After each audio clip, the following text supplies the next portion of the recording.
Hello everybody, welcome to South Olympic Ranch episode number 47. Let me show you what I've been doing.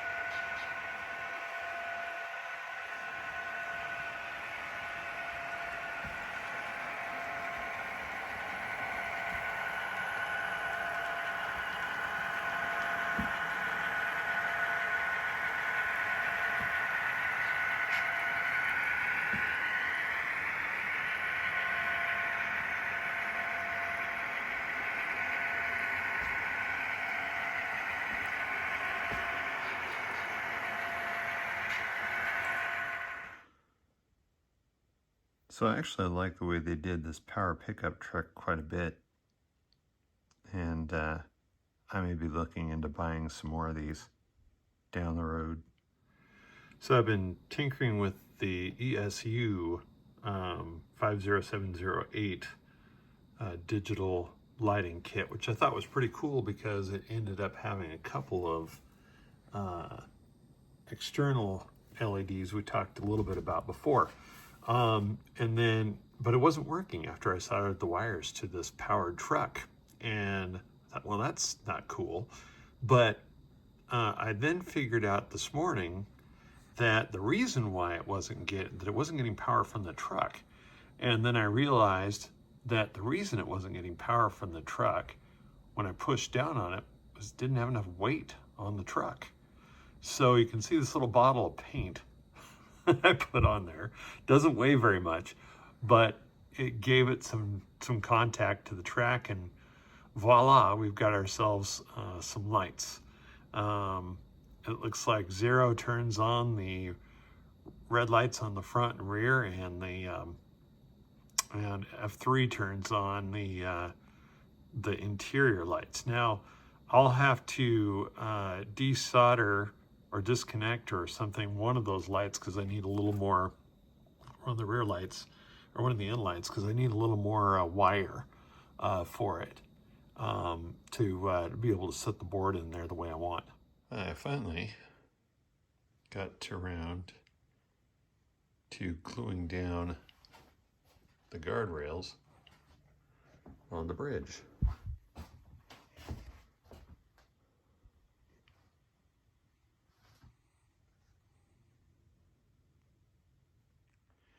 Decided it was about time I had one plug-in panel over here on this side of the layout. So before I go and paint the fascia over here, I'm going to go ahead and get this set up for that.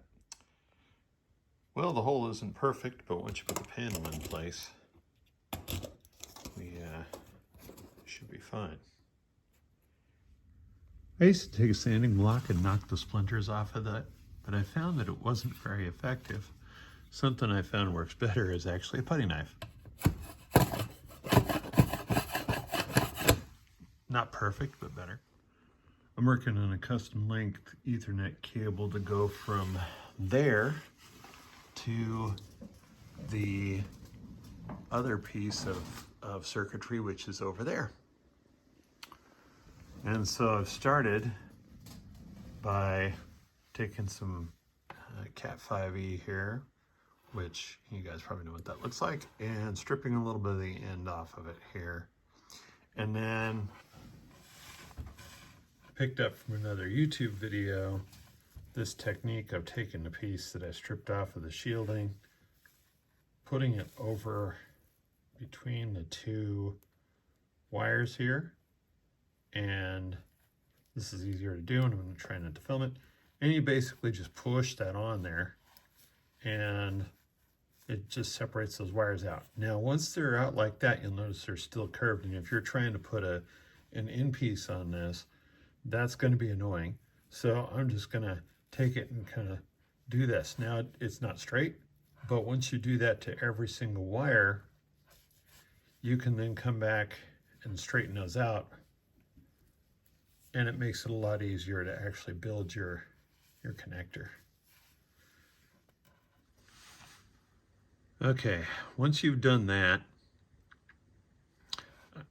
I take them and I fan them out in the order that they should really be in, which is white, orange, orange, white, green, blue, white, blue, green, and white, brown, and then brown.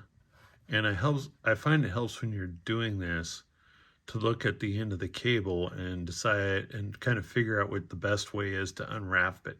So because they're kind of twisted around each other, and if you do it right, you can save yourself a little bit of grief.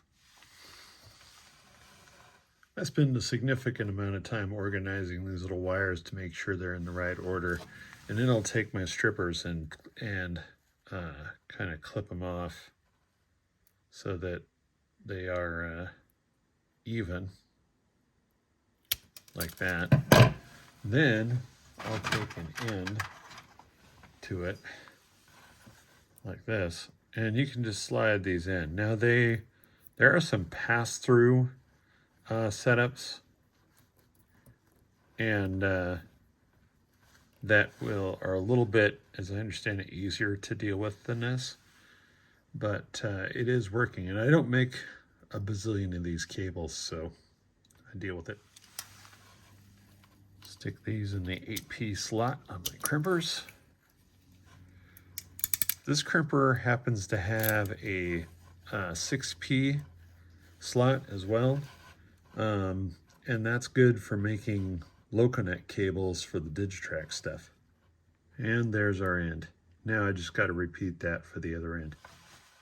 Okay, so there you have it, one Ethernet, or in my case, a CAN bus cable. The real test, of course, will be when I plug this in.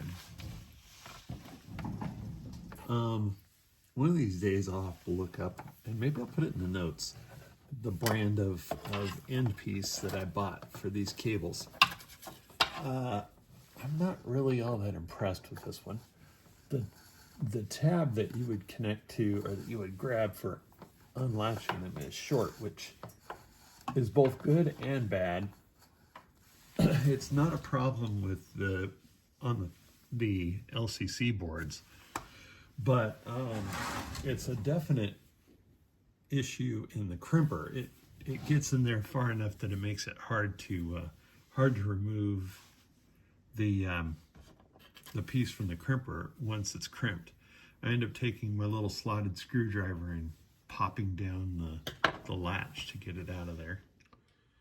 So I took the lighting kit and extended the wires for one of the LEDs so that it would be able to stretch end to end.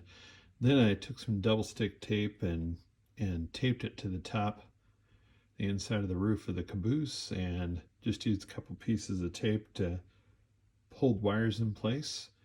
And now I'm going to reattach the wires for the truck through the weight here. That's going to be fun too, because as you can see, there's no hole there, but I think I think maybe I can get it through underneath there anyway. Took my pin vise and I drilled 2 small holes in the bottom of the caboose here, and these it looks like there's enough room between the weight and the inside of the car to get those wires through there. We'll know in a minute for certain.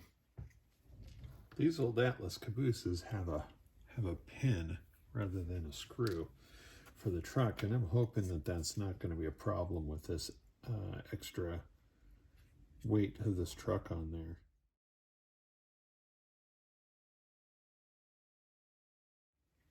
Now we've got a truck sitting there.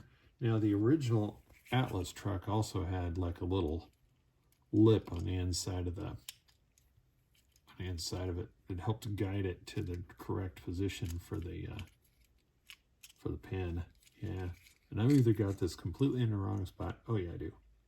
I was gonna say I've either got this completely in the wrong spot, or That pin's just not going in. And looks like the latter was true. Okay, so, all right, so that's that. Now we have to see if I can resolder those wires to the caboose again, but not before testing my theory about whether these are going to work or not. Let's see. And I'll just like to set this thing on there. And yeah, that should work. Okay, let's go ahead and do some soldering. And I'm just going to leave the extra wiring, even though that's a lot, on here. So, got to make my life easier somehow, as if that were possible.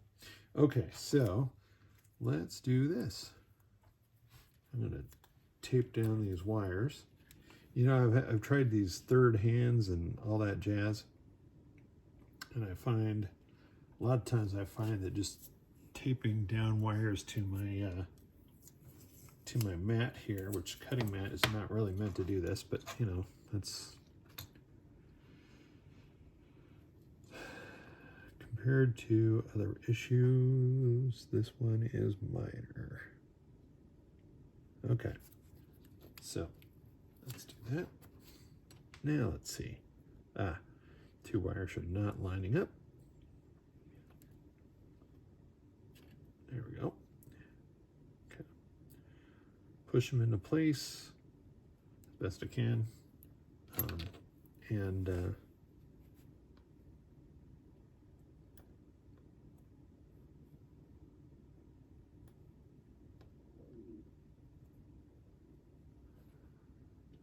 Right.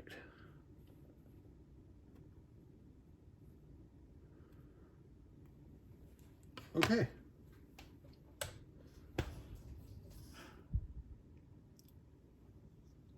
Time for a break in the action while I actually do the soldering.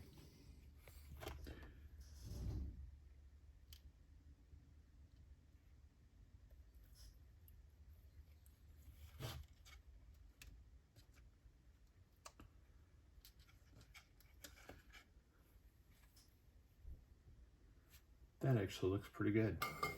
Okay.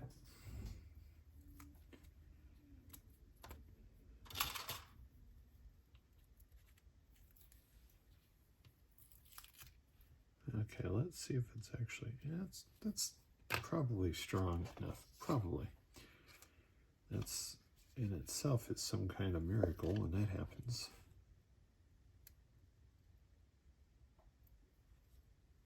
Okay, let's set up the other one. Okay. Well, the caboose is kind of glowing a little bit. That sucks. But under normal lighting, that probably won't be a problem. And I think I read in the manual that you can actually turn the brightness down. Let's hope. All that wiring I've been showing you guys has led to the ability to control the crossover with this panel I made here, which is just a piece of paper printed behind some plexi with a touch trigger behind it. And I got a couple more of those. As 9277 approaches, I'm going to demonstrate the mono junction panel to give you an idea what this looks like. Now I need to stiffen the fascia here, so you get the idea which route you set, and then it'll go through, and the signal is partially programmed, so not all. I need to work on that still. I've already set the next two turnouts for this, and I've turned down the lights so that you can get a little bit of an idea of the lighting in this caboose, which is a Minitronics setup. And there's no capacitor in that thing, so it really flickers like a candle in the wind. Well, everybody, thanks for joining me for episode number 47. I hope you enjoyed it, and until next time, stay safe and have fun with your trains out there.